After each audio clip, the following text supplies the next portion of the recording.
ਉਹ ਚੱਲੀ ਹੈ ਇਹ ਯਾਰ ਇਹਨਾਂ ਸੀਲਾਂ ਦਾ ਬੱਟੀਆਂ ਨਹੀਂ ਹੁੰਦਾ ਯਾਰ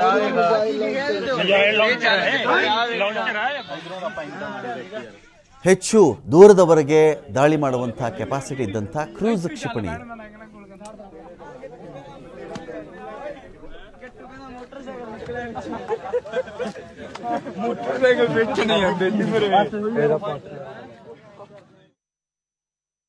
ಹೇಳಿ ವಾಯು ಉಡಾವಣಾ ಕ್ರೂಸ್ ಕ್ಷಿಪಣಿ ಇದು 250 ಕಿಲೋಮೀಟರ್ಗಿಂತ ಹೆಚ್ಚು ದೂರದವರೆಗೆ ಇದು ದಾಳಿಯನ್ನು ಮಾಡುತ್ತೆ.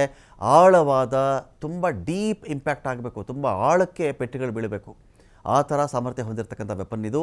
ಕ್ಯಾಮಿಕೇಜ್ ಡ್ರೋನ್ಗಳು ನೋಡಿ, ಡ್ರೋನ್ ಏನು ಮಾಡುತ್ತೆ ಅಂದರೆ ಕಣ್ಗಾವಲು ಮಾಡುತ್ತೆ, ಗುರಿಯನ್ನು ಸ್ವಾಧೀನದಲ್ಲಿ ಇಟ್ಕೊಳ್ಳುತ್ತೆ, ಟರ್ಮಿನಲ್ ಸ್ಟ್ರೈಕ್ಗೆ ಇದನ್ನು ಬಳಸಲಾಗುತ್ತೆ. ಟಾರ್ಗೆಟ್ ಸ್ಥಳಗಳ ಮೇಲೆ ಹೋಗಿ ದಾಳಿ ಮಾಡುವಂಥ ಕೆಪಾಸಿಟಿ ಇದೆ ಇದಕ್ಕೆ.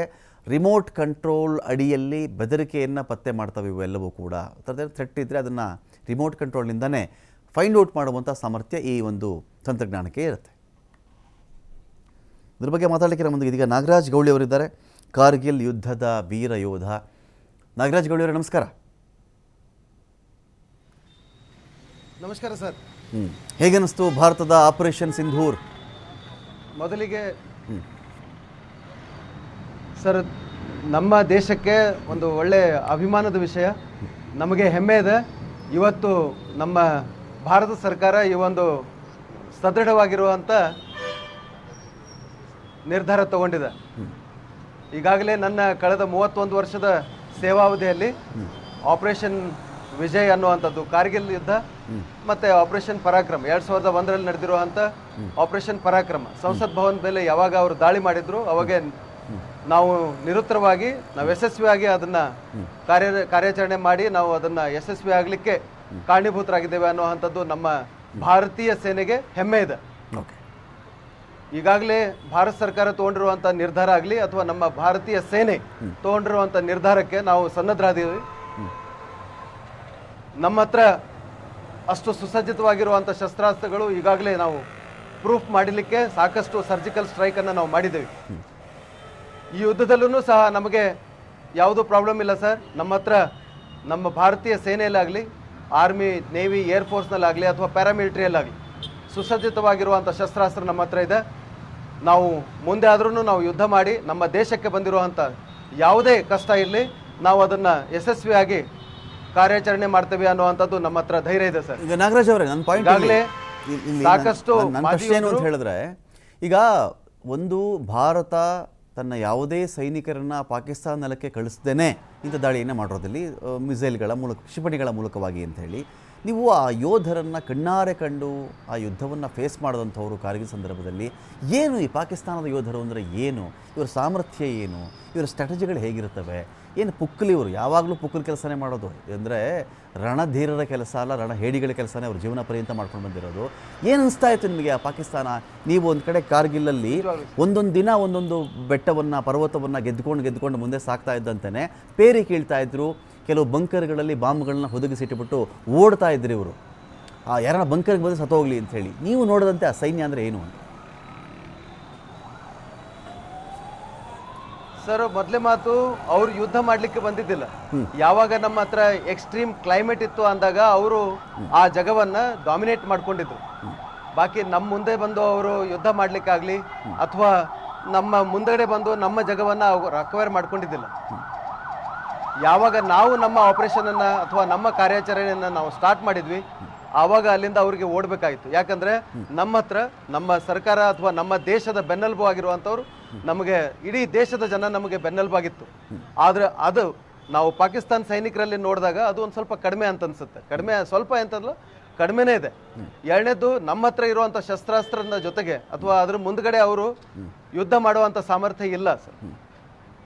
ಅದಿಲ್ಲದೇ ಅವರು ಯಾವುದೋ ಒಂದು ಇಂಟೆನ್ಷನ್ ಇಟ್ಕೊಂಡು ಅಥವಾ ಬುದ್ಧಿಮತ್ತೆ ಇಟ್ಕೊಂಡು ನಮ್ಮ ಮೇಲೆ ಅವರು ದಾಳಿ ಮಾಡ್ತೇನೆ ಅನ್ನುವಂಥದ್ದು ಒಂದು ಸಂಕಲ್ಪ ಇಟ್ಕೊಂಡು ಬಂದ್ರೆ ಅಂದರೆ ಅಥವಾ ಬರ್ತಾರೆ ಅಂದರೆ ಅದು ತಪ್ಪು ಸರ್. ನಮ್ಮ ಹತ್ರ ನಮ್ಮ ಒಂದು ಸೇನಾ ಶಕ್ತಿ ಆಗಲಿ ಅಥವಾ ನಮ್ಮ ಹತ್ರ ಇರುವಂಥ ಒಂದು ಶಸ್ತ್ರಾಸ್ತ್ರದ ಬಗ್ಗೆ ನಾವು ಹೇಳಬೇಕು ಅಂದರೆ ನಮ್ಮ ಹತ್ರ ಸಾಕಷ್ಟು ಇದಾವೆ. ನಾವು ಅದನ್ನು ನಾವು ಬಗ್ಗೆ ಮಾಡಿದ್ದೇವೆ. ಈಗ ರಿಟಾಲಿಯೇಷನ್ ಅಂತ ಬಂದರೆ ಪೊಟೆನ್ಷಿಯಲ್ ಆಗಲಿ ಅಥವಾ ನೆಲದ ಮೇಲೆ ಈಗ ದಾಳಿ ಮಾಡಿಬಿಟ್ಟಿದ್ದಾರೆ ಇವರು. ಇದು ಭಾರತ ಹೇಳ್ಕೊಳ್ತಾ ಇರೋದು ಉಗ್ರರ ನೆಲೆಗಳನ್ನು ಮಾತ್ರಪ್ಪ ನಾವು ಟಾರ್ಗೆಟ್ ಮಾಡಿರೋದು. ಜನನು ನಮ್ಮ ಗುರಿಯಲ್ಲ, ಪಾಕಿಸ್ತಾನದ ಮಿಲಿಟರಿನೂ ನಮ್ಮ ಗುರಿಯಲ್ಲ, ನಿಮ್ಮ ಶಸ್ತ್ರಾಗಾರ ಕೂಡ ನಮ್ಮ ಗುರಿಯಲ್ಲ ಅಂತ ಭಾರತ ಹೇಳಿ ಆಗಿದೆ. ಅಕಸ್ಮಾತ್ ಇದರ ಆಚೆಗೂ ಪಾಕಿಸ್ತಾನ ಗಡಿಯ ಕಡೆಯಿಂದ ಅಕಸ್ಮಾತ್ ಯುದ್ಧಕ್ಕೆ ಬಂದರೆ, ಪ್ರತಿರೋಧ ದಾಳಿ ನಡೆಸಿದ್ರೆ ಭಾರತದ ಸೇನೆ ಹೇಗಿದೆ ಗಡಿಯಲ್ಲಿ ಅಂತ? ಸರ್, ಸಶಸ್ತ್ರಿತವಾಗಿದೆ. ನಾವು ಅದರ ಯಾವುದೇ ಅವರು ಅಟ್ಯಾಕ್ ಮಾಡಿದ್ರು ಅಥವಾ ಯಾವುದೇ ನಮ್ಮಲ್ಲಿ ಕ್ಷಿಪಣಿ ದಾಳಿ ಮಾಡಿದ್ರು ಅದಕ್ಕೆ ಪ್ರತ್ಯುತ್ತರವಾಗಿ ಒಂದಕ್ಕೆ ಬರೀ 10 ಅಲ್ಲ 100 ಪಟ್ಟು ನಾವು ಅಷ್ಟು ಪೊಟೆನ್ಷಿಯಲ್ ಆಗಿ ಅಥವಾ ಪವರ್ಫುಲ್ ಆಗಿ ನಾವು ಉತ್ತರ ಕೊಡ್ಬೋದು ಅನ್ನುವಂಥದ್ದು ನಮ್ಮ ಹತ್ರ ಶಕ್ತಿ ಇದೆ ಸರ್. ಥ್ಯಾಂಕ್ ಯು ನಾಗರಾಜ್ ಗೌಳಿ ಅವರೇ.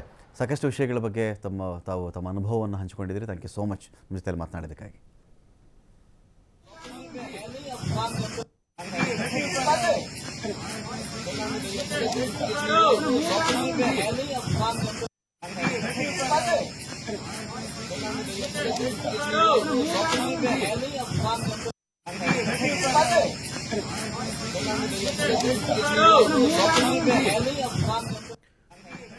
ನೋಡ್ತಾ ಇದ್ದೀವಿ ನಾವು ಬಹವಾಲ್ಪುರ ಆಗಲಿ, ಮುರಿಟ್ಕೆ ಆಗಲಿ, ಕೋಟ್ಲಿ ಆಗಲಿ, ಗುಲ್ಪುರ್, ಸವಾಯಿ, ಸರ್ಜಲ್ ಮತ್ತು ಬರ್ನಾಲಾ, ಮೆಹಮೂನಾ ಎಲ್ಲ ಪ್ಲೇಸ್ಗಳೇನು ಗೊತ್ತಾ, ಭಾರತದ ಮೇಲೆ ದಾಳಿ ಮಾಡೋಕ್ಕೆ ಅಂತಲೇ ಶಿಶು ವಿಹಾರದಿಂದ ಹಿಡಿದು ಅಲ್ಲಿ ಡಬಲ್ ಡಿಗ್ರಿ ಡಾಕ್ಟ್ರೇಟ್ವರೆಗೂ ಇದೆ ಉಗ್ರಗಾಮಿಗಳ ವಿಚಾರದಲ್ಲಿ.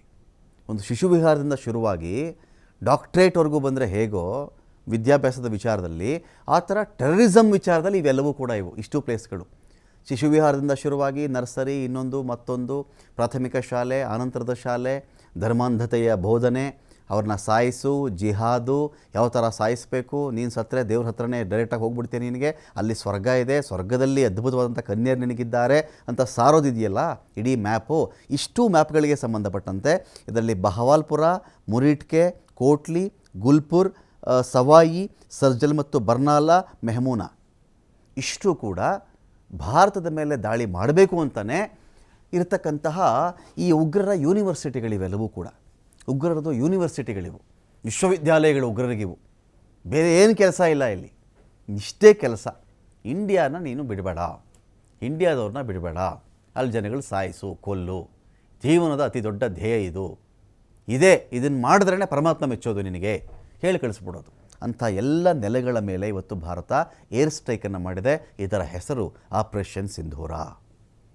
ಆಪರೇಷನ್ ಯಾವ ದಾಳಿಯಿಂದಾಗಿ ಭಾರತದ 26ಕ್ಕಿಂತ ಹೆಚ್ಚಿನ ಮಹಿಳೆಯರನ್ನು ವಿಧವೆಯರನ್ನಾಗಿ ಮಾಡಲಾಯಿತೋ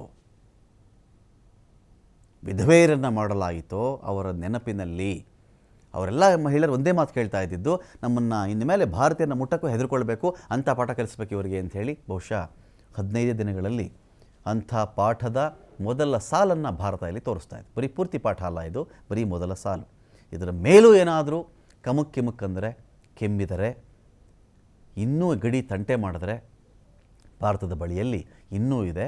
ಒಂದು 23 ಕ್ಷಿಪಣಿ ಅಷ್ಟೇ ಉಡಾಯಿಸಿರೋದು ಇವತ್ತು. ಬೇಕಾದಷ್ಟು ಕ್ಷಿಪಣಿಗಳ ಲೋಡ್ ಆಗಿವೆ. ಬಟನ್ ಪ್ರೆಸ್ ಮಾಡಿದ್ರೆ ಮುಗೀತು ಅನ್ನೋ ಒಂದು ಸಂದೇಶವನ್ನು ಕೂಡ ಭಾರತ ಇಲ್ಲಿ ಕೊಡ್ತಾ ಇದೆ.